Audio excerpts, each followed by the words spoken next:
बिजली पे ये तो वही दो वादे हैं जिस टीम की आप बैटिंग करते आ रहे हैं लगातार 370 के बाद भारतीय जनता। सबसे पहले हम पूरे जम्मू कश्मीर में इन पर्टिकुलर कश्मीरी आवाम को मुबारकबाद देना चाहते हैं। जिस तरीके से डेमोक्रेटिक प्रोसेस में हर एक ने, हमारी माँ बहन बेटियाँ यूथ नौजवानों ने जिस तरीके से पार्टिसिपेशन की, वोट जिसको भी डाला, अगर आप लोगों ने हमारी भी प्रेस देखी होगी, हमारे भी इंटरव्यूज देखे होंगे, हमने उसमें भी यही बात की कि आप जाइए वोट डालिए। हमें हर एक को हक है अपने डेमोक्रेटिक प्रोसेस से, अपने तरीके से, जो भी डेमोक्रेसी में है, जिस भी चेहरे को आपको अच्छा लगे, जो भी चेहरा ठीक लगे, उसको वोट डालिए जो आपको लगे कि आपके एरिया में काम कर रहा है या काम कर सकता है, क्योंकि ये बहुत जरूरी है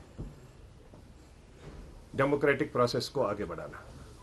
हम लोग डिपार्टमेंट में जितने डिपार्टमेंट इसमें इन्वॉल्व थे, इलेक्शन कमीशन जम्मू कश्मीर, उसके साथ में पुलिस डिपार्टमेंट, डीजी साहब से लेकर आईजी साहब से लेकर एसएसपीज, एसपीज, एसएचओ, सबसे ज्यादा जिम्मेवारी जो एसपीओज की रहती थी, जो बेचारे हर वक्त 24/7 काम कर रहे थे या कैंडिडेट्स के साथ में थे, सब लोगों ने मिल बांट कर, या इलेक्शन प्रोसेस में जितने लोग सब साथ में काम कर रहे थे, उन सबको मुबारकबाद देते हैं कि एक पीसफुल तरीके से डेमोक्रेटिक सेटअप से इलेक्शन में वोटिंग हो गई।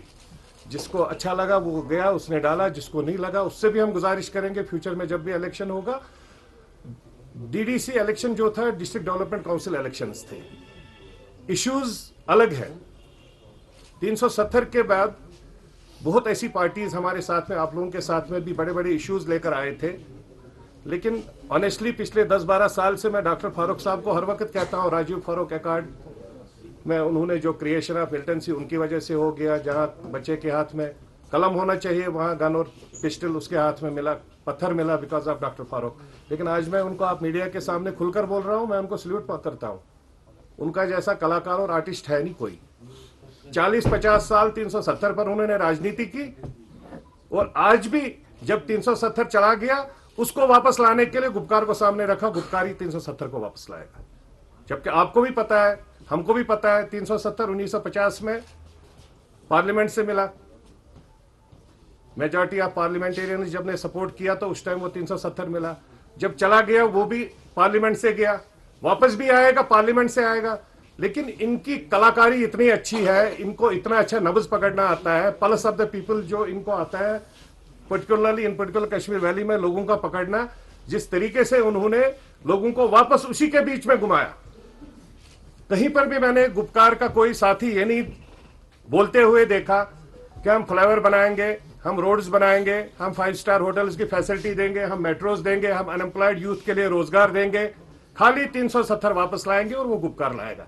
अब मैं आपके मीडिया के माध्यम से उनको गुजारिश भी करना चाहता हूं, डॉक्टर साहब, परसों आपके पास मैं भी खड़ा हो जाऊंगा। जो अनुमान लगा, मैं भी ग्राउंड जीरो पर घूम रहा था, मेरे भी कैंडिडेट्स थे। हम लोगों ने ज्यादा कैंडिडेट नहीं उठाए क्योंकि हमें थर्ड फेज में अपना पार्टी का सिंबल यहां पर अलॉट हो गया, तो हम लोगों ने 20-22 कैंडिडेट ऐसे उठाए, इंडिपेंडेंट 10-11 उठाए। काउंसलर की 2 सीटें श्रीनगर की थी, 3 सीटें थी, 3 में से 2 सीटें हमारी उठी है। तो देखते हैं रिजल्ट जो भी आता है, बट अच्छी बात है कि डेमोक्रेटिक सेटअप से सब साथियों ने वोट डाला। हमारे भी कैंडिडेटों ने अच्छे तरीके से, खुले दिल से, खुले दिमाग से लोगों के बीच में जाकर वोट मांगा, डेवलपमेंट के मुद्दों को लेकर वोट मांगा, विकास के मुद्दों को लेकर वोट मांगा। लेकिन जो मेरे को ग्राउंड जीरो पर दिखा, वो मेरे को वही दिख रहा था।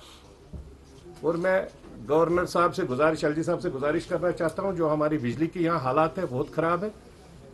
बिजली और पानी जो हमारा हक है, डीडीसी के रिजल्ट्स आने के बाद डेवलपमेंट की प्रोसेस कब कैसे स्टार्ट होती है। लेकिन मेरे को जो प्रेजेंट में आज जितनी ठंड है कश्मीर वैली में, इस ठंड में अगर हम लोग टूरिज्म सपोर्ट की बात करते हैं, टूरिज्म को बढ़ावा की बात करते हैं, लेकिन कम से कम जो प्रेजेंट में हम लोग यहाँ पर रहते हैं, हमें बिजली तो 24/7 मिले। अब बिजली का पैसा भी आपने बढ़ाया, हम उसमें भी मना नहीं कर रहे हैं। मीटर ही नहीं है, जब मेरी बिजली नहीं है, पावर नहीं है, बट मैं पैसा दे रहा हूं मीटर का, तो इसलिए मेरे को 24/7 इलेक्ट्रिसिटी चाहिए। साथ में इंटरनेट के लिए हम लोग गुजारिश कर रहे हैं फिर से एक बार, अब 4G दे दो। 4G का पैसा सब लोग दे रहे हैं, या तो पैसा मत लो, नहीं तो 4G दो। यही कुछ इश्यूज थे। और साथ में मैं मुबारकबाद देता हूं हमारे पार्टी के 19 सरपंच जो जीत के आ गए इन्हीं 2-4 दिन में, 5 दिन में, वो सब हमारे साथ में आए। उनको हम आपके मीडिया के सामने आज वेलकम करेंगे।